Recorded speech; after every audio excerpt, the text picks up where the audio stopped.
আসসালামু আলাইকুম রহমতুল্লাহ। আমরা জানি বিসিএস প্রিলিমিনারি পরীক্ষায় ইংলিশ লিটারেচার থেকে ইংলিশ সাহিত্য থেকে প্রায় 15টি এমসিকিউ আসে, যেখানে 15টি নাম্বার খুবই গুরুত্বপূর্ণ, যেটা বিসিএস প্রিলিতে কোয়ালিফাই করার জন্য।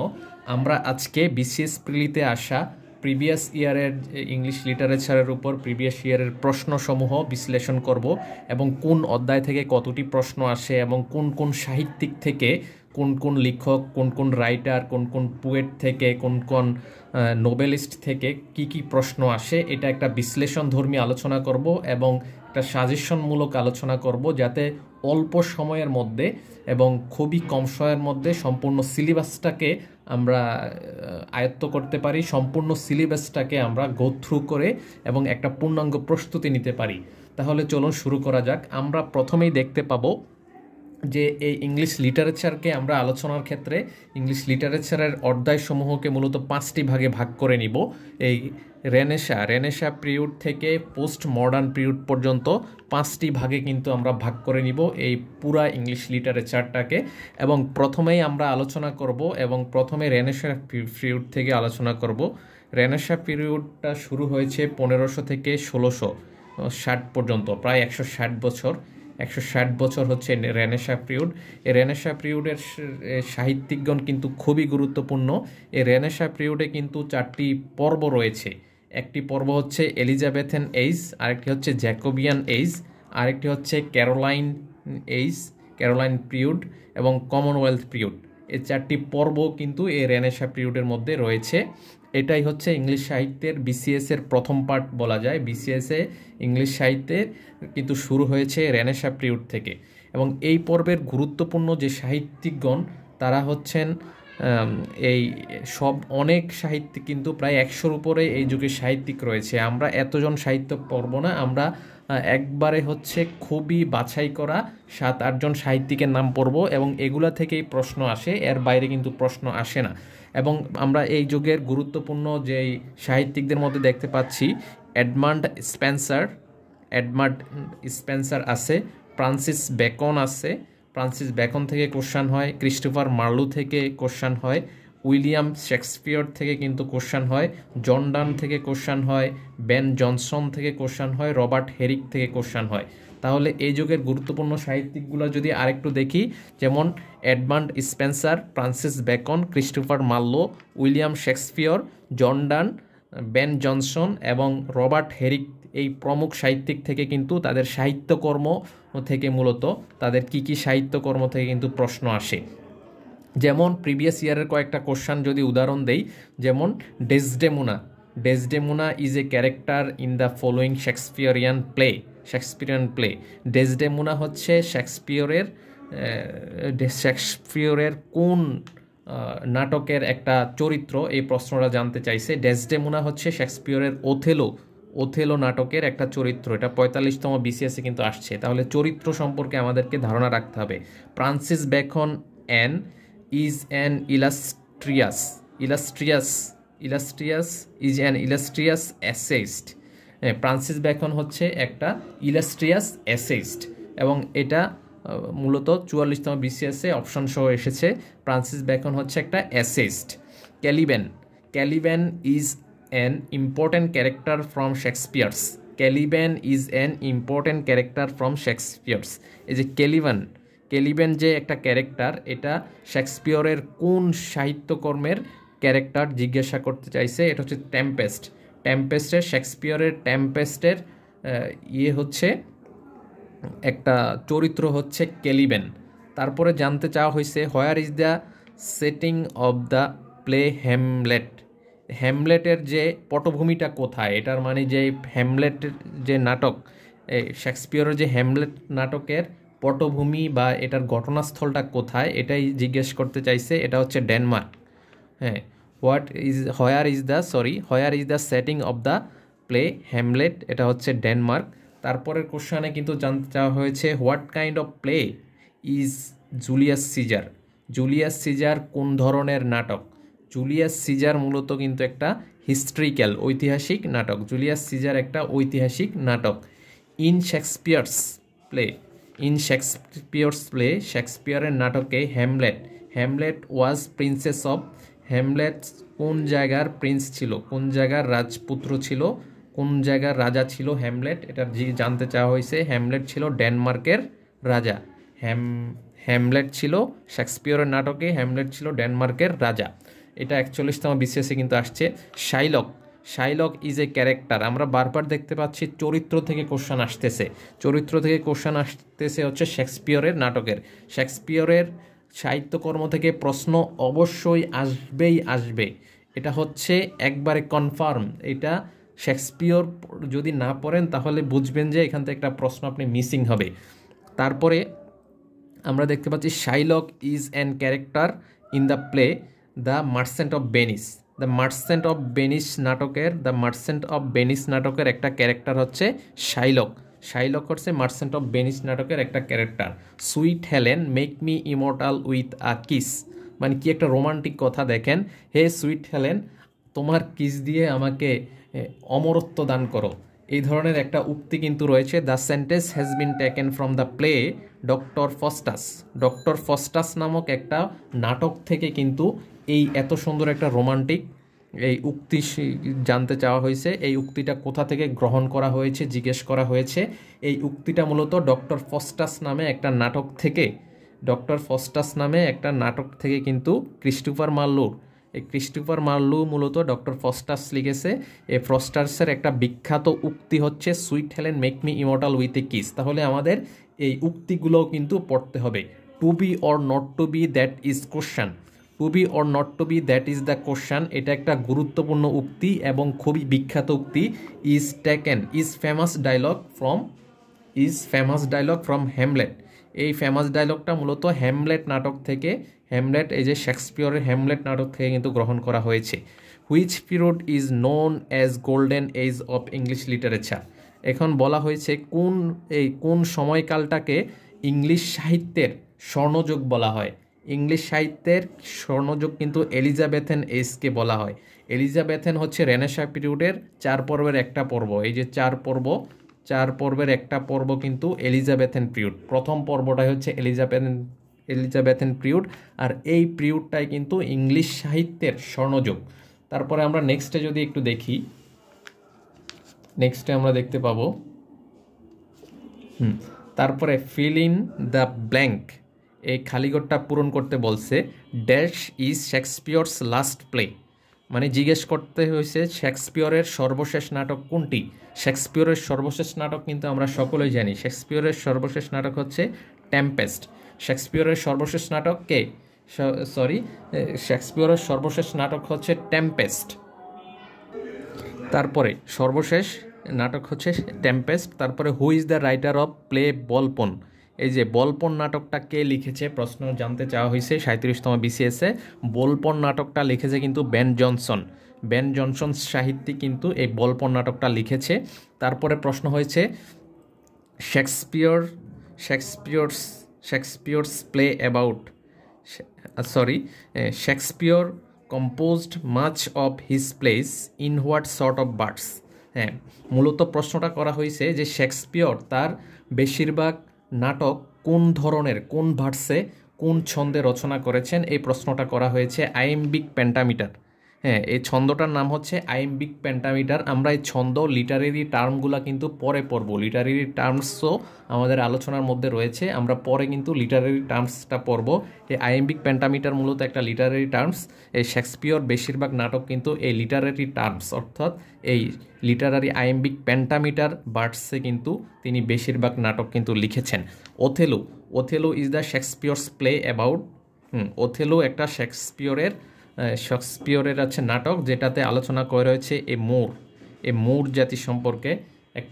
একটা জাতির নাম মূলত এই মুর জাতির সম্পর্কে মূলত এই শেক্সপিয়রের নাটক ওথেলো লেখা হয়েছে।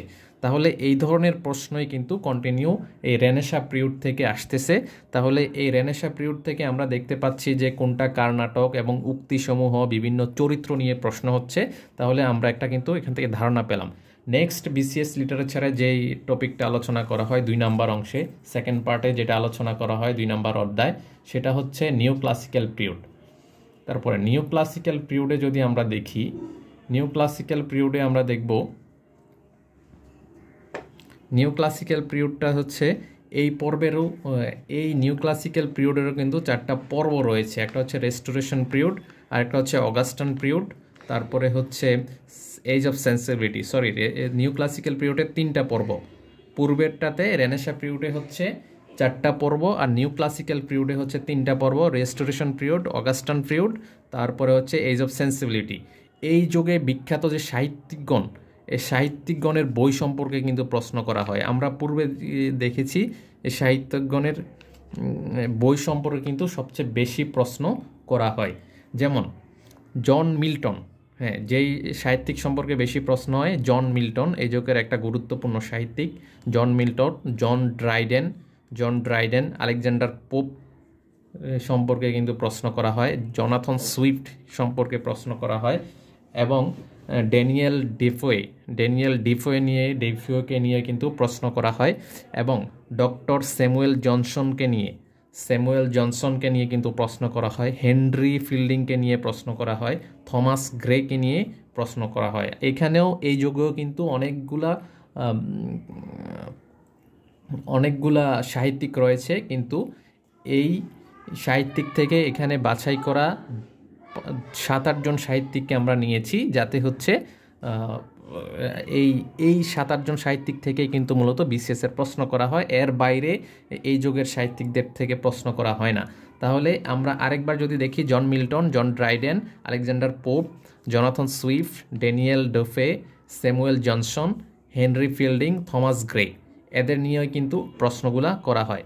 তারপরে এই যুগের কিছু প্রশ্ন, এই যুগ থেকে একটা প্রশ্ন যদি আমরা দেখি এই নিউ ক্লাসিক্যাল পিরিয়ড পর্ব থেকে, যেমন Paradise Lost attempted to justify the ways of God to man. Paradise লস্টের একটা মূল কথা জানতে চাওয়া হয়েছিল, এটাতে বুঝাইতে চেষ্টা করা হয়েছে যে justify the ways of God to man, মানে স্রষ্টার পদ্ধতিকে একটা জাস্টিফাই করা হয়েছে, মানুষের প্রতি যে স্রষ্টার ভূমিকা, হ্যাঁ, এটা সম্পর্কে একটা কিন্তু এখানে ধারণা দেওয়া হয়েছে এই প্যারাডাইজ লস্টে। তারপরে প্রশ্ন যেমন ছিল Alexander popes essay on man, এটা কি ছিল? হ্যাঁ, আলেকজান্ডারের সাহিত্য কর্মের মধ্যে ছিল এসে অন ম্যান। এই এসে অন ম্যান যে সাহিত্যকর্মটা, এটা কি কবিতা ছিল, উপন্যাস ছিল, না পোয়েম রচনা ছিল? এটা মূলত একটা এসে অন ম্যান ছিল, একটা মূলত কবিতা, poem. Who wrote the play The Way of the World নাটকটি কে লিখেছে প্রশ্ন করা হয়েছে। ওয়ে অফ দ্য ওয়ার্ল্ড নাটকটি কে লিখেছে এটা প্রশ্ন করা হয়েছে। এটা লিখেছে হচ্ছে উইলিয়াম কনগ্রিভ সম্পর্কেও কিন্তু মাঝে মধ্যে প্রশ্ন আসে। উইলিয়াম কনগ্রিভকে আমরা এক নজর কিন্তু পড়ে নিব। সবগুলা বিসিএসে এই ইংলিশ লিটারেচার থেকে মূলত লিখিততে প্রশ্ন আসে না, শুধু এমসিকিউতে প্রশ্ন আসে। এই জন্য আমরা হচ্ছে শুধু গুরুত্বপূর্ণ সাহিত্যিক দিয়ে নিয়ে পড়ব। আমাদের বিসিএস থেকে যদি আমরা 12-13 নাম্বার কারেক্ট করতে পারি, তাইলেই আমাদের জন্য কিন্তু এনাফ। কিন্তু নিউ ক্লাসিক্যাল পিরিয়ড থেকেও কিন্তু পূর্বের যে পিরিয়ডটা আমরা পড়িয়েছি, রেনেসাঁ পিরিয়ডটা খুবই গুরুত্বপূর্ণ, ইম্পর্টেন্ট, ভেরি ইম্পর্টেন্ট হচ্ছে রেনেসাঁ পিরিয়ডটা ভেরি ইম্পর্টেন্ট। তারপরে হচ্ছে নিউ ক্লাসিক্যাল পিরিয়ডটাতে আমরা 2টা স্টার দেখতে পাচ্ছি, এটা একটু কম ইম্পর্টেন্ট, তবুও কিন্তু এখান থেকে 2-3টা প্রশ্ন থাকে। তাই কোনোভাবে কিন্তু আমরা করে যেতে পারবো না, স্কিপ করে যেতে পারবো না। আমরা শুধু একটু কম সাজেশনমূলকভাবে বাছাই করে পড়বো, কিন্তু স্কিপ করে যাব না। তারপর নেক্সটে আমরা দেখতে পাচ্ছি The Rape of the Lock হচ্ছে by Alexander Pope. Rape of the Lake যে এটা পড়ছে আলেকজান্ডার পোপ। হ্যাঁ, এটা কি জিজ্ঞেস করতেছে, এটা কি? এটা হচ্ছে মোক হিরোইক পোয়েম। এই যুগের গুরুত্বপূর্ণ প্রশ্নগুলো দেখবেন যে একটা কোন ধরনের সাহিত্য, প্রশ্নটা হবে যে কোন ধরনের সাহিত্য, একটা সাহিত্যের নাম বলে দিবে এবং এই সাহিত্যটা কোন ধরনের সাহিত্য এটা জানতে চাওয়া হবে। হ্যাঁ, কোন ধরনের সাহিত্য? Rape of the lock by Alexander Pope is an mock heroic poem, মানে এটাতে চাওয়া হয়েছে হচ্ছে এটা কোন ধরনের সাহিত্য এই পর্বে মূলত এটা কোন ধরনের সাহিত্য এটা জানতে চাওয়া হবে। হ্যাঁ, The Rape of the lock by the Alexander Pope is a man mock heroic poem, এটা একটা মোক হিরোইক পোয়েম। কিন্তু who has written the poem Elegy Elegy Written in a Country Churchyard the Elegy Written in a Country Churchyard, হ্যাঁ, who has written the poem, এই কবিতাটি কে লিখেছে? Elegy Written in a Country Churchyard a Country Churchyard, হ্যাঁ, Elegy Written in the Country Churchyard কবিতাটি, Elegy Written in the Country Churchyard কবিতাটি কে লিখেছে? এই কবিতাটি লিখেছে মূলত থমাস গ্রে। এই কবিতাটি লিখেছে মূলত Thomas Gray, Elegy Written in the Country Churchyard. মূলত এই ধরনের প্রশ্নগুলাই আসে যে কোন সাহিত্যটা কে লিখেছে, এটা কোন ধরনের সাহিত্য, এই প্রশ্নই কিন্তু আসে। তারপর রেস্টোরেশন পিরিয়ড, এই নিউ ক্লাসিক্যাল পিরিয়ডের একটা প্রথম পর্ব হচ্ছে রেস্টোরেশন পিরিয়ড। প্রশ্ন করা হয়েছে restoration period in English literature refers to হচ্ছে 1660 থেকে মূলত যে রেস্টোরেশন পিরিয়ডটা শুরু হয়েছে। আমরা এই রেস্টোরেশন পিরিয়ড বা এই পিরিয়ডগুলা কখন থেকে কখন, এই ধরনের কিন্তু প্রশ্ন আসে কয়েকটা বিসিএসে এসেছে যে কোন পিরিয়ডটা কোন থেকে শুরু হয়েছে, কোন পর্বটা কোন পিরিয়ড কোন সময়কাল থেকে শুরু হয়েছে, এই ধরনের কিন্তু প্রশ্ন আসে। যাই হোক, আমরা নেক্সট অপশনে চলে যাব। নেক্সট অপশন হচ্ছে রোমান্টিক পিরিয়ডে যে ধরনের প্রশ্ন আসে আমরা যদি দেখি,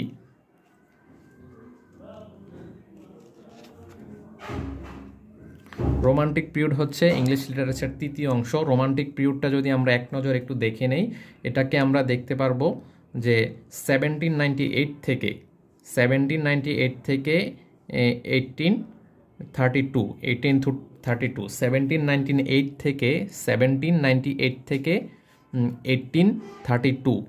মানে 1798 থেকে 1832 পর্যন্ত মূলত এই রোমান্টিক পিরিয়ডটাকে ধরা হয়। রোমান্টিক পিরিয়ডটা কিন্তু ইংরেজি সাহিত্যের জন্য খুবই গুরুত্বপূর্ণ। এখন এখান থেকে কিন্তু অনেক বেশি প্রশ্ন আসে। রেনেসাঁ পিরিয়ডের পর সবচেয়ে গুরুত্বপূর্ণ হচ্ছে এই রোমান্টিক পিরিয়ডটা। 1798 থেকে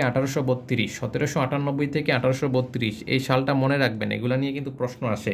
এই যুগের গুরুত্বপূর্ণ সাহিত্যিক হচ্ছে উইলিয়াম ব্লেক হচ্ছে এই যুগের গুরুত্বপূর্ণ সাহিত্যিক। উইলিয়াম ওর্ডসওর্থ গুরুত্বপূর্ণ সাহিত্যিক। এস টি কলরিজ কিন্তু খুবই গুরুত্বপূর্ণ সাহিত্যিক এই যুগের। স্যার ওয়াল্টার স্কট খুবই গুরুত্বপূর্ণ সাহিত্যিক। পিবি শেলি মানে পার্সি বেসি শেলিও কিন্তু খুব গুরুত্বপূর্ণ সাহিত্যিক। লর্ড বাইরন রোমান্টিক যুগের লর্ড বাইরন, জন কিটস, তারপরে জন অস্টেন, এরা খুবই গুরুত্বপূর্ণ। William Blake, William Wordsworth, S T Coleridge, Sir Walter Scott, P B Shelley, Lord Byron, John Keats, Jane Austen প্রমুখ কিন্তু খুবই গুরুত্বপূর্ণ। বেশি প্রশ্ন হয় এখান থেকে। এই যুগের থেকে কয়েকটা প্রশ্নের উদাহরণ যদি আমি দেখাই, Don Juan was composed by George Gordon Byron. Don Juan was composed by, যে জন ডুয়ান মূলত একটা সাহিত্যকর্ম, জন ডুয়ান কম্পোজড, এটা তৈরি করা হয়েছে জর্জ গর্ডন বাইরন কিন্তু এই সাহিত্যকর্মটাকে লিখেছেন। এটা 45তম বিসিএসে কিন্তু এসেছে। তারপরে আমরা দেখতে পাচ্ছি who wrote the poem Ozymandias যে একটা কবিতা রয়েছে, ওজিমেন্ডিয়াস যে একটা কবিতা, পোয়েম মানে হচ্ছে কাব্যগ্রন্থ মূলত, হ্যাঁ, কবিতা যে রয়েছে পোয়েম মানে একটা কাব্যগ্রন্থ। ওজিমেন্ডাস লিখেছে কিন্তু পিবি শেলি কিন্তু এই ওজিমেন্ডাস কাব্যগ্রন্থটা কিন্তু পিবি শেলি লিখেছে। তারপরে who is the poet of the poem, এই যে বারবার প্রশ্নটা কিন্তু আসতেছে। ওজিমেন্ডিয়াসের লেখককে, এই ওজিমেন্ডিয়াস কাব্যগ্রন্থের লেখককে, পিবি শেলি। তারপরে দেখতে পাচ্ছি dash was both a poet and a painter. খুবই গুরুত্বপূর্ণ একটা প্রশ্ন যে কোন ব্যক্তি একই সাথে হচ্ছে একজন চিত্রশিল্পী এবং একই সাথে একজন কবি, কে উনি? তিনি হচ্ছে উইলিয়াম ব্লেক হচ্ছে একই সাথে কবি একই সাথে চিত্রশিল্পী। Who is not a romantic poet কে নয়? রোমান্টিক পোয়েট হচ্ছে টিএস ইলিয়ট কিন্তু রোমান্টিক পোয়েট নয়। টিএস ইলিয়ট মূলত অপশন থাকে, টিএস ইলিয়ট কিন্তু এই রোমান্টিক পিরিয়ডের নয়, এই জন্য তিনি কিন্তু রোমান্টিক পোয়েট নন। তারপরে আমরা নেক্সটে যাব। নেক্সটে আমরা দেখতে পাবো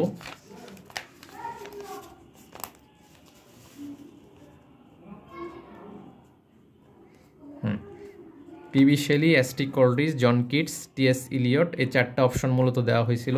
আমরা জানি যে পিবি শেলি, তারপরে হচ্ছে এসটি কোলরিজ, জন কিটস সবাই হচ্ছে রোমান্টিক যুগের, কিন্তু টিএস ইলিয়ট হচ্ছে রোমান্টিক যুগের নন। তারপর নেক্সটে দেখতে পাচ্ছি হু রোড দ্য বায়োগ্রাফিয়া লিটারিয়া। বায়োগ্রাফিয়া লিটারিয়া কে লিখেছে? বায়োগ্রাফিয়া লিটারেচার লিখেছে এসটি কলরিজ কিন্তু এই বায়োগ্রাফিয়া লিটারিয়া লিখেছিলেন। বায়োগ্রাফিয়া লিটারিয়া কে লিখেছেন? S T Coleridge. The romantic age in English literature began with a publication of preface to the lyrical ballads. Lyrical ব্যালাডসের প্রকাশের মাধ্যমেই কিন্তু এই রোমান্টিক এজটা শুরু হয়েছে। রোমান্টিক এজটা কিন্তু শুরু হয়েছে preface to the lyrical ballad নামে একটা প্রকাশনার মাধ্যমে, একটা সাহিত্যকর্ম প্রকাশের মাধ্যমে কিন্তু এই romantic age in English literature began with the publication of preface to the lyrical ballad, এটা নিয়ে কিন্তু এই লিরিক্যাল বালাদ রোমান্টিক এজটা শুরু হয়েছে এই লিরিক্যাল বালাদ সাহিত্যকর্ম প্রকাশের পর থেকে। Which of the following writers belongs to a romantic period in English? কে বলা হয়েছে নিচের কোন লেখক রোমান্টিক যুগের লেখক, এটা জানতে চাওয়া হয়েছে। এটা হচ্ছে এসটি কোলরিজ হচ্ছে রোমান্টিক যুগের লেখক। তারপরে জানতে চাওয়া হয়েছে who is known as the poet of nature in English literature. Poet of nature খ্যাত কে? ইংলিশ লিটারেচারে পোয়েট অফ নেচার কে? তিনি হচ্ছেন উইলিয়াম ওর্ডসওয়ার্থ। উইলিয়াম ওর্ডসওয়ার্থ হচ্ছে ইংলিশ লিটারেচারে হচ্ছে একটা পোয়েট অফ নেচার। মূলত আমরা এখানে দেখতে পাচ্ছি যে কোন সাহিত্যকর্মটা কার এবং বিভিন্ন কবিদের বিভিন্ন রকম পরিচয় সম্পর্কে কিন্তু কন্টিনিউ জানা হইতেছে। কিন্তু আমরা রেনেসাঁ পিরিয়ডে দেখতে পাচ্ছি ক্যারেক্টার আসে কোন পর্বে? প্রথম পর্বে রেনেসাঁ পিরিয়ডের অংশে কিন্তু এখান থেকে ক্যারেক্টার এবং উক্তি আসে, এটা আমাদেরকে মনে রাখতে হবে। নেক্সট হচ্ছে চতুর্থ পর্ব ভিক্টোরিয়ান পিরিয়ড থেকে তেমন কোশ্চেন ভিক্টোরিয়ার 2-1টা কোশ্চেন আসে, প্রতিবারই 2-1টা কোশ্চেন কিন্তু ভিক্টোরিয়ান এজ থেকে আসে। তো এইটা কিন্তু কোনোভাবেই স্কিপ করা যাবে না, একটা কোশ্চেন থাকবেই এই ভিক্টোরিয়ান এজ থেকে। তাহলে আমরা ভিক্টোরিয়ান এজটা যদি আমরা পড়ি, ভিক্টোরিয়ান এজের গুরুত্বপূর্ণ সাহিত্যিকগুলা হলেন ভিক্টোরিয়ান এজের গুরুত্বপূর্ণ সাহিত্যিক হচ্ছেন এই যে আলফ্রেড লর্ড টেনিসন কিন্তু ভিক্টোরিয়া যুগের গুরুত্বপূর্ণ সাহিত্যিক। রবার্ট ব্রাউনিং, তারপর Matthew Arnold, William Shakespeare, William Makepeace Thackeray, Charles Dickens, Thomas Hardy, George Eliot, Leo Tolstoy, Alexander Dumas, Maxim Gorky, এরা সবাই হচ্ছে ভিক্টোরিয়ান পিরিয়ডের গুরুত্বপূর্ণ সাহিত্যিক। আবার যদি পড়ি, Alfred Lord Tennyson, Robert Browning, Matthew Arnold, এই 3জন কিন্তু গুরুত্বপূর্ণ। রবার্ট ব্রাউনিং, তারপরে হচ্ছে Alfred Lord Tennyson, William Makepeace Thackeray, Charles Dickens, Thomas Hardy, George Eliot, Leo Tolstoy, Alexander Dumas, Maxim Gorky, এরা কিন্তু এই ভিক্টোরিয়ান এজের গুরুত্বপূর্ণ সাহিত্যিক। কয়েকটা প্রশ্নের উদাহরণ যদি আমরা দেখি, উদাহরণ হিসেবে দেওয়া হয়েছে Ulysses is a poem written by Alfred Tennyson. তাহলে প্রশ্ন করা হয়েছে ইউলিসেস যে কাব্যগ্রন্থটি কে লিখেছে? এটা লিখেছে আলফ্রেড টেনিসন। একটা সাহিত্যকর্ম কে লিখেছে জিজ্ঞেস করা হয়েছে। Clym Yeobright is the protagonist of the novel, এটা হচ্ছে 45তম BCS এর একটা প্রশ্ন। Clym Yeobright is the protagonist of the novel, return of the native. Protagonist মানে হচ্ছে একজন নায়ক। প্রোটাগনিস্ট বলতে প্রধান অভিনেতাকে বোঝা হয়, নায়ককে বোঝানো হয়। ক্লিম ইউ ব্রাইট হচ্ছে নাম। ক্লিম ইউ ব্রাইট হচ্ছে কোন উপন্যাসের একজন প্রধান চরিত্র হচ্ছে প্রোটাগনিস্ট মানে প্রধান চরিত্র। তাহলে ক্লিম ইউ ব্রাইট উপন্যাসের প্রধান চরিত্র কোনটি? তাহলে প্রশ্ন করা হয়েছে ক্লিম ইউ ব্রাইট কোন উপন্যাসের প্রধান চরিত্র? উপন্যাসটির নাম হচ্ছে রিটার্ন অব দ্য নেটিভের প্রধান চরিত্র কিন্তু হচ্ছে ক্লিম ইউ ব্রাইট। তারপরে নেক্সটে আমরা দেখতে পাচ্ছি the story of Moby Dick, the story of Moby Dick centres on a whale. এই যে একটা যে মোবি ডিকের যে একটা গল্প রয়েছে, এটার মূল বিষয়বস্তু হচ্ছে এ হোয়েল, একটা তিমিকে নিয়ে মূলত এটার মূল চরিত্রটাকে রয়েছে। Who is the author of Jane Eyre এর লেখককে, হু ইজ দ্য প্রশ্ন করা হয়েছে যে জেন আইরির লেখককে। শার্লট ব্রন্টে মূলত এ জেন আইরিটা লিখেছেন। তারপরে Moby Dick is a novel was written by Herman Melville কিন্তু এই মোবি ডিক উপন্যাসটা কিন্তু লিখেছেন। মোবি ডিক উপন্যাসটা কে লিখেছেন? হারম্যান মেলবাইল কিন্তু এই মোবি ডিক লিখেছেন। Pip is the protagonist in the Charles Dickens novel. হ্যাঁ, তাহলে চার্লস ডিকেন্সের উপন্যাসের প্রধান চরিত্র পিপ। কোন উপন্যাসের? চার্লস ডিকেন্সের কোন উপন্যাসের প্রধান চরিত্র পিপ? প্রশ্ন করা হয়েছে যে চার্লস ডিকেন্সের কোন উপন্যাসের প্রধান চরিত্র হচ্ছে পিপ। এটা হবে গ্রেট এক্সপেকটেশনস হচ্ছে এই প্রোটাগনিস্ট চার্লস ডিকেন্সের একটা উপন্যাসের প্রধান চরিত্র পিপ হচ্ছে গ্রেট এক্সপেকটেশনস উপন্যাসের প্রধান চরিত্র কিন্তু পিপ, যেটা লিখেছেন চার্লস ডিকেন্স। তারপরে আমরা দেখতে পাচ্ছি যে who is the central character of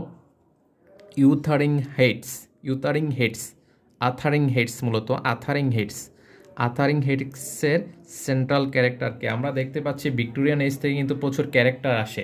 এই ক্যারেক্টারগুলো মনে রাখতে হবে। ক্যারেক্টার আর প্রোটাগনিস্ট, প্রধান অভিনেতা বা প্রধান চরিত্র আসে। তাহলে এখানে জিজ্ঞেস করা হয়েছে যে আথারিং হেটস বাই এমিলি ব্রন্টে যে আথারিং হেটস লিখেছেন, এটার সেন্ট্রাল ক্যারেক্টার কে? সেন্ট্রাল ক্যারেক্টার হচ্ছে হেথক্লিফ। HEATACLIFF।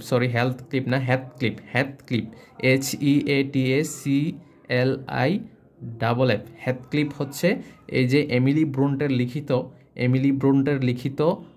যে তার এমিলি ব্রন্টের লিখিত আথারিং হাইটসের প্রধান চরিত্র। নেক্সট আমরা দেখতে পাচ্ছি a Christmas Carol is by Charles Dickens. এই ক্রিসমাস ক্যারল লিখেছেন কিন্তু চার্লস ডিকেন্স লিখেছেন ক্রিসমাস ক্যারল। এটা একটা শর্ট নোবেল। মানে প্রশ্ন জিজ্ঞেস করা হয়েছে চার্লস ডিকেন্স লিখিত ক্রিসমাস ক্যারল কি? চার্লস ডিকেন্স লিখিত এই ক্রিসমাস ক্যারল কি? এটা হচ্ছে একটা শর্ট নোবেল, একটা হচ্ছে স্বল্পদৈর্ঘ্য উপন্যাস। তারপরে বলা হয়েছে which of the following books is written by Thomas Hardy. নিচের কোন বইগুলো থমাস হার্ডি লিখিত? থমাস হার্ডি কিন্তু লিখেছেন the return of the native. কে লিখেছেন? The return of the native কিন্তু লিখেছেন থমাস হার্ডি। এটা নিয়ে কিন্তু কয়েকদিন আগেও প্রশ্ন হয়েছে 45তম BCS-এ, যেটাতে এই প্রধান প্রোটাগনিস্টকে জানতে চাওয়া হয়েছে। থমাস হার্ডির যে দ্য রিটার্ন অফ দ্য নেটিভের প্রধান প্রোটাগনিস্ট কিন্তু ক্লিম ইউব্রাইট। তারপরে নেক্সটে আমরা যাব যে লন্ডন টাউন। এখান থেকে চরিত্র আসে, মনে রাখবেন এই ভিক্টোরিয়ান পিরিয়ড থেকে কিন্তু চরিত্র আসে, এটা খুবই গুরুত্বপূর্ণ, এটা মনে রাখবেন। তারপরে London town is found a living being in the works of Charles Dickens. The London town is a found living being in the works of Charles ডিকেন্সের লেখায় কিন্তু এই যে লন্ডন টাউনের যে লিভিং প্লেস হিসেবে উপস্থাপন তো কিন্তু রয়েছে চার্লস ডিকেন্সের সাহিত্যকর্মে। তাহলে এই ধরনের প্রশ্ন কিন্তু ভিক্টোরিয়ান এজ থেকে আসে। আমরা এই প্রশ্নগুলো পড়ছি, এই প্রশ্নগুলো কিন্তু খুবই গুরুত্বপূর্ণ, কারণ এগুলা আবার কিন্তু রিপিট হইতে পারে।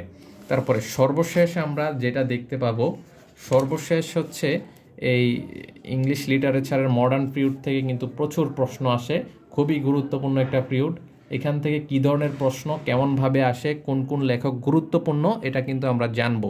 এই মডার্ন পিরিয়ডটা কিন্তু শুরু হয়েছে 1901 থেকে 1901 থেকে কিন্তু এটা শুরু এবং 1939-এ কিন্তু এটা শেষ হয়েছে। প্রায় মানে 38 বছর বা 39 বছরের মতো কিন্তু এটা স্থায়িত্ব ছিল এই মডার্ন পিরিয়ডটা। 1901 সাল থেকে 1939 সাল পর্যন্ত কিন্তু এটা ছিল। এবং দ্য পোস্ট মডার্ন পিরিয়ড কোনটা ছিল, মানে মডার্ন আধুনিকতা পরবর্তী যুগকে মূলত পোস্ট মডার্ন পিরিয়ড বলা হয়। 1939-এর পর থেকে বর্তমান সময়টা মূলত পোস্ট মডার্ন এজ হিসেবে পরিচিত। আচ্ছা, এই সময়গুলোর যে গুরুত্বপূর্ণ সাহিত্যিকগণের পরিচয় আমরা এক নজরে জেনে নিব। তা প্রথমে দেখতে পাচ্ছি যে হেনরিক ইবসেন, তারপরে তিনি একজন এই মডার্ন এজের গুরুত্বপূর্ণ কিন্তু সাহিত্যিক। তারপরে জোসেফ কনরাড কিন্তু গুরুত্বপূর্ণ একজন সাহিত্যিক, জোসেফ কনরাড। তারপরে হচ্ছে রুডিয়ার্ড কিফলিং কিন্তু গুরুত্বপূর্ণ সাহিত্যিক। তারপরে হলো ফিটজারল্যান্ড, গুয়েদে মুসাফা মূলত বলা হয়, গুয়েদে মুফাসেন্ট। তারপরে জন মিলিয়ংটন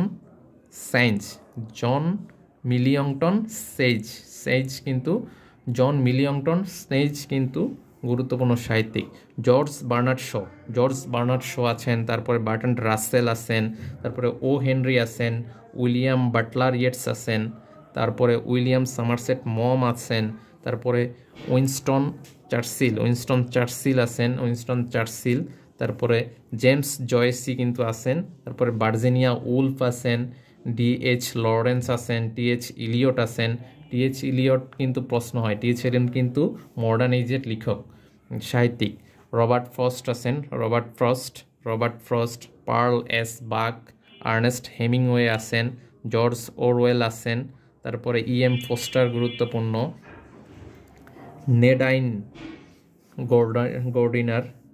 নেডাইন গর্ডিনার আছেন, সিনুয়া এসিবি, টনি মরিসন কিন্তু ইয়ের প্রধানমন্ত্রী ছিলেন যুক্তরাজ্যের। তারপরে সালমান রুশদি আছেন, তারপরে ওরহান পেমুক, তারপরে সেউল বেলু আছেন, তারপরে স্যামুয়েল বেকেট, তারপরে টেড হাক্স কিন্তু আছেন, তারপরে হেরল্ড পিন্টার, কায়সার হক আছেন, তারপরে অমিতাভ ঘোষ আছেন, তারপরে অরুন্ধতী রয় আছেন, জে.কে. রৌলিং আছেন কিন্তু জে.কে. রৌলিং, তারপরে জুম্পা লাহিরি কিন্তু আছেন, তারপরে মনিকা আলী আছেন এবং তাহমিনা আনাম আছেন, তারপরে হচ্ছে গন্টার গ্রাস। এই প্রমুখ সাহিত্যিকগণ কিন্তু এই মডার্ন এজের সাহিত্যিক। এই যুগের প্রশ্নগুলা কী ধরনের হয় আমরা যদি একটু গো থ্রু করি তাহলে দেখতে পাবো the poetic drama murder in the cathedral was written by T S. Eliot কিন্তু লিখেছেন the murder in the cathedral was written by T S. Eliot. তারপরে who wrote the short story the ant and the grasshopper, এবং grasshopper যে short স্টোরিটা লিখেছেন কিন্তু William Somerset Maugham. Who is not an Irish writer, D H. Lawrence কিন্তু Irish writer নয়। জিজ্ঞেস করা হয়েছে। নো সেকেন্ড ট্রয় ইজ একটা পোয়েম, এটা একটা কাব্যগ্রন্থ। নো সেকেন্ড ট্রয় কি জিজ্ঞেস করা হয়েছে, একটা কাব্যগ্রন্থ। তারপরে which of the following novels is not written by an English writer, নিচের কোন উপন্যাসটি একটা ইংলিশ রাইটার কর্তৃক লিখিত নয়। 100 ইয়ার্স অফ সলিটিউড মানে একাকিত্বের 100 বছর, এটা লিখেছেন একাকিত্বের 100 বছর কিন্তু কোনো ইংলিশ রাইটারের লেখা নয় এটা। তারপরে আমরা দেখতে পাচ্ছি এ প্যাসেজ টু ইন্ডিয়া কে লিখেছেন, ই.এম. প্রস্টার কিন্তু এ প্যাসেজ টু ইন্ডিয়া লিখেছেন। হো রোড ডক্টর জিভাগো কে লিখেছেন, বরিস পেস্ট্রোনার কিন্তু ডক্টর ডক্টর জিবাগু সাহিত্যকর্মটি লিখেছেন। The character Alfred Doolittle the character Alfred Doolittle is taken for Shaw's plays titled Pygmalion। এই যে বার্নার্ড শো যেটা লিখেছেন, বার্নার্ড শো যে লিখেছেন এটার এই যে বার্নার্ড শো আমরা পড়ে এসেছি। বার্নার্ড শো লিখিত যে পিগমেলিয়ন থেকে মূলত আলফ্রেড ডোলিটল চরিত্রটি নেওয়া হয়েছে। আলফ্রেড ডোলিটল মূলত বার্নার্ড শোয়ের লিখিত নাটক পিগমেলিয়ন থেকে গ্রহণ করা হয়েছে। হু is the author of first scientific romance the time machine? এই প্রথম সায়েন্টিফিক রোমান্স ধর্মী যে কি বলে সাহিত্যকর্মটা, এটা কে লিখেছে? এটা লিখেছে এস জি ওয়েলস কিন্তু এই প্রথম সাহিত্যটা কিন্তু এস.জি. ওয়েল লিখেছে। তারপরে আমরা দেখতে পাচ্ছি Adela Quested and Mister Moore are characters from the novel. এই যে Adela Quested and Mister Morse হচ্ছে কোন উপন্যাসের চরিত্র? সেটা হচ্ছে a passage to India. A passage to India কিন্তু বারবার প্রশ্ন আসে। এ পেসেস টু ইন্ডিয়া কিন্তু লেখা হচ্ছে ইএম পোস্টারের লেখা এ পেসেস টু ইন্ডিয়া। তারপরে the birthday party is written by Harold Pinter. Birthday party যে নাটকটা, এটা কে লিখেছে? বার্থডে পার্টি নাটকটা কিন্তু লিখেছে হ্যারল্ড পিন্টার মূলত এই বার্থডে নাটকটা কিন্তু লিখেছে। ইউলিসেস থেকে কিন্তু বারবার প্রশ্ন আসে। ইউলিসেস মূলত ভিক্টোরিয়ান যুগের একজন লেখক। জেমস জয়েসের লেখা কিন্তু ইউলিসেস কিন্তু এই ভিক্টোরিয়ান যুগেরও এটা নিয়ে প্রশ্ন আছে ইউলিসেস নিয়ে, এবং মডার্ন এজেও এটা নিয়ে প্রশ্ন আছে। ইউলিসেস কে লিখেছেন? ইউলিসেস কিন্তু লিখেছেন জেমস জয়েসি। খুবই গুরুত্বপূর্ণ একটা প্রশ্ন। The short story the diamond necklace. এই ডায়মন্ড নেকলেস নামে যে একটা ছোট গল্প রয়েছে, এটা লিখেছে গুয়েদা মুসাফা কিন্তু এই ফরাসি লেখক। এটা কিন্তু লিখেছে দ্য ডায়মন্ড নেকলেস। এটা ফ্রান্সের ফরাসি লেখক কিন্তু এই ডায়মন্ড নেকলেস ছোট গল্পটা লিখেছে। এবং এই ডায়মন্ড নেকলেসটা কিন্তু আমাদের ইন্টারের বইয়ের বাংলাতে কিন্তু এটা অনুবাদ লেখা হয়েছে, গীতা মুফাসার এই ডায়মন্ড নেকলেস যে শর্ট স্টোরিটা। তারপরে who among the following Indian English writers is a famous noblest?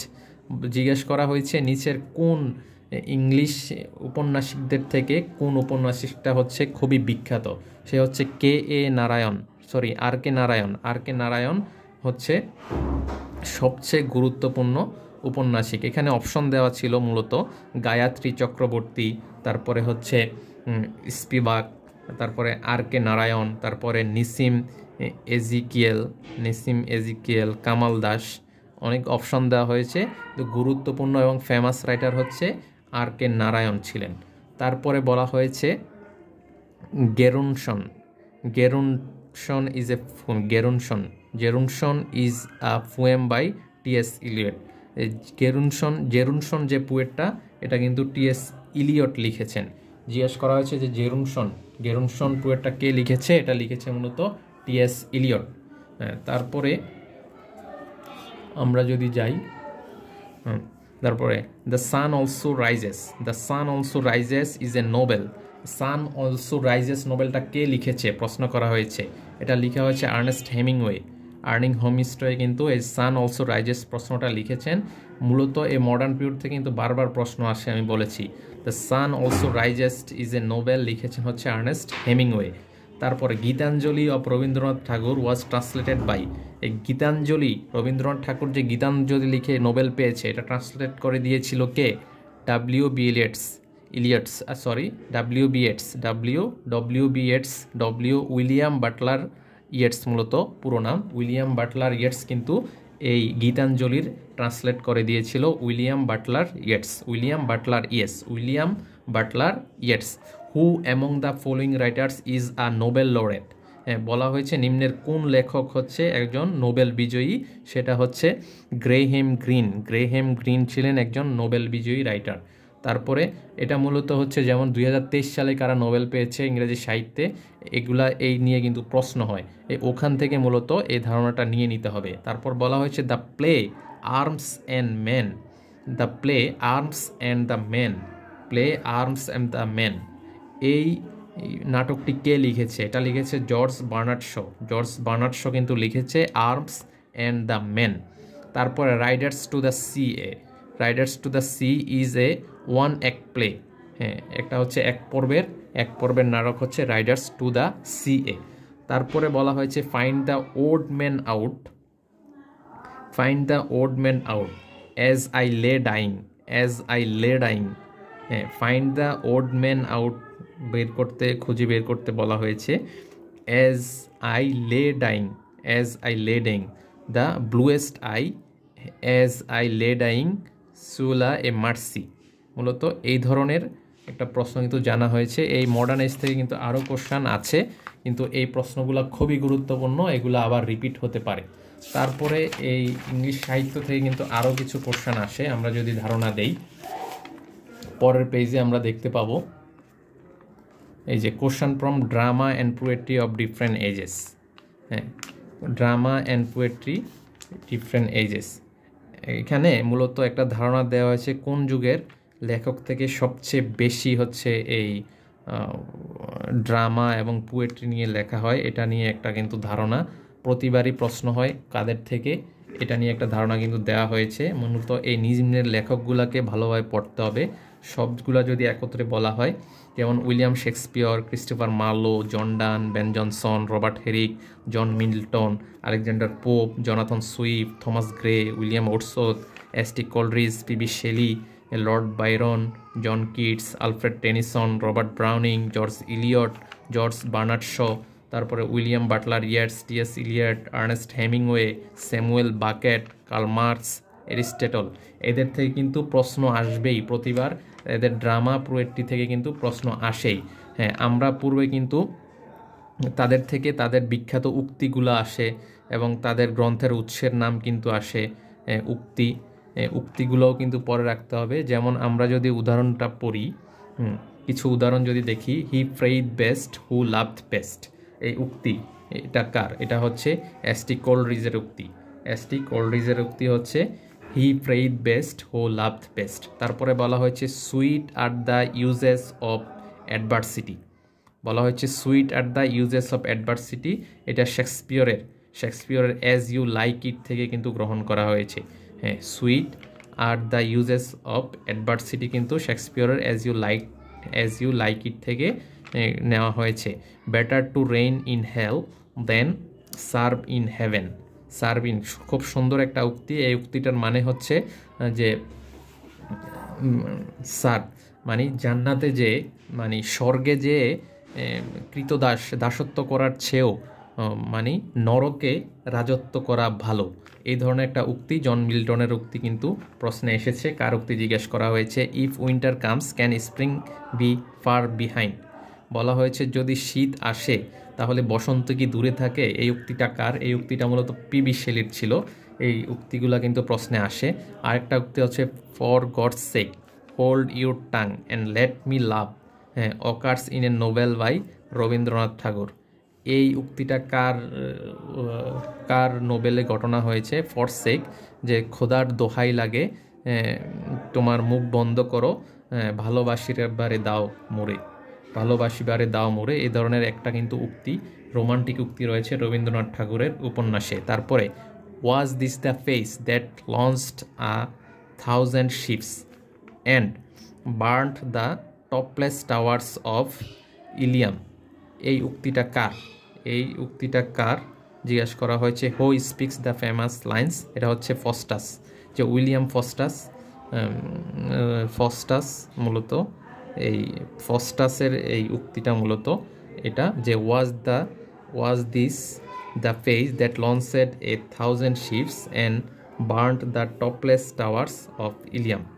তারপর আমরা নেক্সটে দেখতে পাচ্ছি যে why then tis none of you, for there is nothing either good or bad, but thinking makes it so. এই উক্তিটা কার থেকে নেওয়া হয়েছে? এটা হচ্ছে হ্যামলেট থেকে নেওয়া হয়েছে। খুবই গুরুত্বপূর্ণ একটা প্রশ্ন, এই যে খুবই গুরুত্বপূর্ণ একটা প্রশ্ন।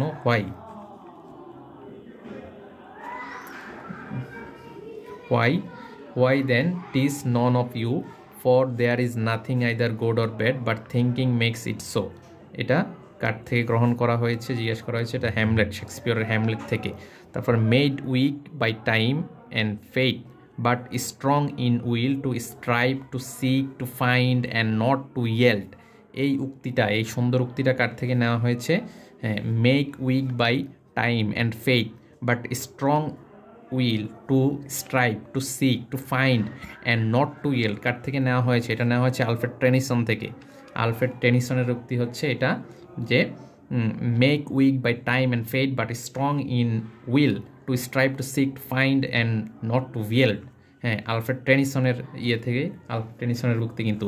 Time held me green and dying though I sang in my sense like the sea. হ্যাঁ, সেন্স লাইক দ্য সি, এই উক্তিটা কার? This lines have been quoted from Dylan Thomas poem Fern Hill. Dylan থমাসের ফার্নহিল কাব্যগ্রন্থ থেকে মূলত এই উক্তিটা নেওয়া হয়েছে। Time held me green and dying though I sang in my chains like the sea. তারপরে আমরা দেখতে পাচ্ছি what's in a name that which we call a rose by any other name would smell as sweet. Who is this? হ্যাঁ, এখানে বলা হয়েছে what in a name that which a rose call a rose by any other name would smell as sweet. হ্যাঁ, who said this? এটা কে বলেছে এই উক্তিটা? এটা বলেছে মূলত জুলিয়েট, রোমিও জুলিয়েট কিন্তু এটা বলেছে। Man's love is of man's life a thing এপার্ট, টিস women's whole existence. খুবই রোমান্টিক একটা উক্তি, এটা লর্ড বাইরন বলেছে, যেটার অর্থ হচ্ছে মানুষের যে একটা পুরুষের ভালোবাসা হচ্ছে জীবনের অনেকগুলা কাজের মধ্যে একটি, কিন্তু এটা নারীর সমস্ত অস্তিত্ব। ভালোবাসা নারীর সমস্ত অস্তিত্ব, কিন্তু পুরুষের হচ্ছে অনেকগুলা কাজের মধ্যে একটি হচ্ছে ভালোবাসা। তারপরে আমরা দেখতে পাচ্ছি আরেকটি উক্তি যে all the perfumes of Arabia will not sweeten this little hand. বলা হয়েছে আরবের সকল পারফিউম কিন্তু এই ছোট্ট হাতটিকে সুইটেন করতে পারবে না। এই উক্তিটা কার? এটা হচ্ছে লেডি ম্যাকবেথের উক্তি। লেডি ম্যাকবেথ মূলত এই উক্তিটা করেছিল। তারপর নেক্সটে যদি আমরা যাই, লেডি ম্যাকবেথের পরে যদি আমরা যাই, লেডি ম্যাকবেথ, তারপরে where are the songs of spring, where are they, think not them thou of hast thy music too. এই উক্তিটা কার? এই উক্তিটা কে লিখেছে? এটা মূলত জন কিটস লিখেছে, যিনি হচ্ছে পোয়েট অফ বিউটি যাকে বলা হয়। তারপরে জন কিটসকে পোয়েট অফ বিউটি কিন্তু বলা হয় আমরা যতটুকু জানি। তিনি কিন্তু বলেছেন where are the songs of spring, এই where are they, think not them thou of hast thy music too. এটা কে লিখেছে? এটা জন কিটস লিখেছে। দ্য ওল্ড অর্ডার চেঞ্জড, হ্যাঁ, দ্য ওল্ড অর্ডার চেঞ্জড, হ্যাঁ, yielding place to new. Old order change yielding place to new, মানে হচ্ছে পুরানো নীতি কিন্তু পরিবর্তন হয়েছে, পুরো place to the yielding place to new, নতুন পথ এসেছে, নতুন যুগ এসেছে, এরকম একটা উক্তি কিন্তু কে করেছে? The extracted from the Tennyson's poem, হ্যাঁ, মোর্টেড আর্থার থেকে, টেনিসনের কাব্যগ্রন্থ মোর্টেড আর্থার থেকে কিন্তু the old order change yielding place to new এই উক্তিটা কিন্তু গ্রহণ করা হয়েছে। দ্য ওল্ড অর্ডার মানে পুরাতন নীতি কিন্তু পরিবর্তন হয়েছে, যেটা হচ্ছে যেটা নতুন অর্ডারকে হচ্ছে হারিয়ে দিয়েছে, নতুন অর্ডারকে হারিয়ে দিয়ে ইয়েল্ডিং প্লেস টু নিউ, পরিবর্তন হয়েছে, নতুন নিয়মের দিকে কিন্তু গেছে। ইয়েল্ডিং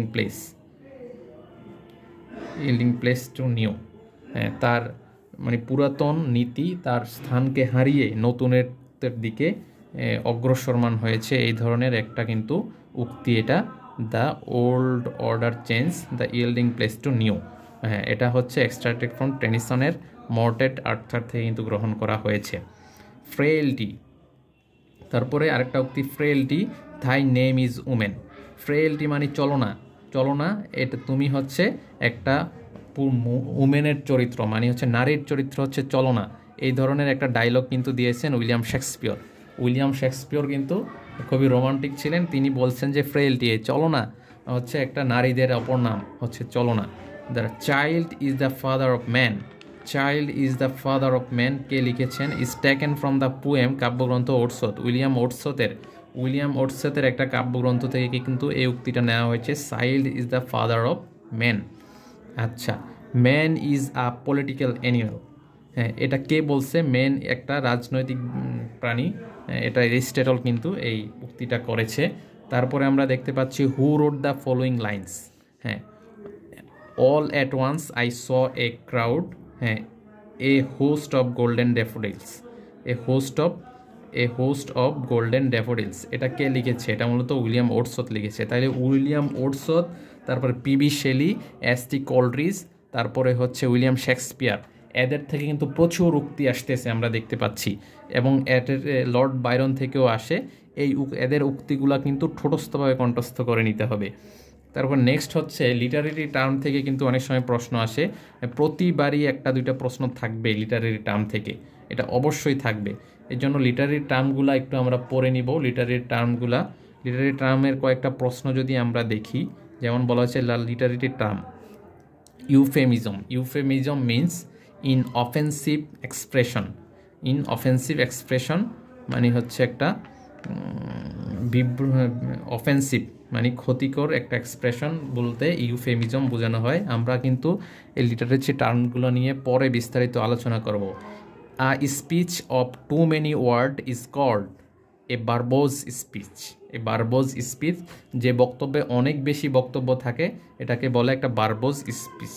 হ্যাঁ, the word panegyric means elaborate phrase বলতে প্যানিজিরিককে বোঝানো হয়।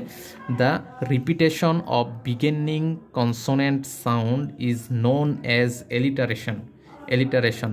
বিগিনিং কনসোনেন্ট সাউন্ড যদি বিগিনিং হয়, বারবার আসে, কনসোনেন্ট সাউন্ড যদি প্রথমেই যদি কনসোনেন্ট সাউন্ডের রিপিটেশন হয় তাকে এলিটারেশন বলা হয়। Which of the following is not a poetic tradition, হ্যাঁ, নিচের কোনটা হচ্ছে পোয়েটিক ট্র্যাডিশন নয়? দ্য ওকাল্ট কিন্তু পোয়েটিক ট্র্যাডিশন নয়। The epic, the comic, the occult, the tragic, নিচের কোনটা হচ্ছে নয়, পোয়েটিক ট্র্যাডিশন নয়। দ্য ওকাল্ট হচ্ছে একটা ধরন, এই ওকাল্টের ধরনে কিন্তু পোয়েট বা কবিতা লেখা হয় না। What is a funny poem of 5 lines called? Limerick মানে হচ্ছে 5 লাইনের একটা হাস্যকর কবিতা কাব্যগ্রন্থ সংকলনকে মূলত লিমেরিক বলা হয়।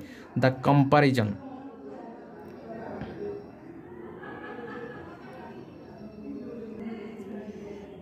What is a funny poem of 5 lines called হচ্ছে লিমেরিক। 5 লাইনের যে কাব্য, যে পানি কাব্য, সেটা হচ্ছে limerick. The comparison of unlike things using the words like or as is known to be simile. Comparison কোনো কিছুর সাথে কম্পারিজন করা, বা এটার মতো, যেখানে লাইক এবং এজ ইউজ করে যে কম্পারিজনটা করা হয় সেটাকে সিমিলি বলে। যেমন আপনি হচ্ছে চাঁদের মতো, হ্যাঁ, you are like a moon, এরকম লাইক বা এজ ব্যবহার করে যে কম্পারিজন করা হয় এটাকে সিমিলি বলে। The climax of a plot is what happens at the head. The climax of a plot is what happens at the head. The class relations and societal conflict is the key understanding of Marxism নিয়ে কিন্তু লিখেছে। আমরা এই literary টার্মগুলো কিন্তু পরে পড়ব, এবং literary term থেকে 2-1টা প্রশ্ন থাকে, আমরা গুরুত্বপূর্ণ লিটারেরি টার্ম নিয়েও কিন্তু পড়ব। এই হচ্ছে ওভারঅল ইংলিশ লিটারেচারের একটা ওভারঅল চিত্র, ওভারভিউ আমরা গো থ্রু করে গেলাম। আমরা পরবর্তীতে ইংলিশ লিটারেচার নিয়ে কিন্তু বিস্তারিত পড়ব। তো আমাদের সাথেই থাকুন, ধন্যবাদ। আশা করি এইভাবে পড়লে কিন্তু আমরা পুরা সিলেবাসটা অল্প সময়ের মধ্যে শেষ করে ফেলতে পারবো এবং একটা ভালো একটা প্রস্তুতি আমরা কিন্তু গ্রহণ করতে পারবো। ধন্যবাদ।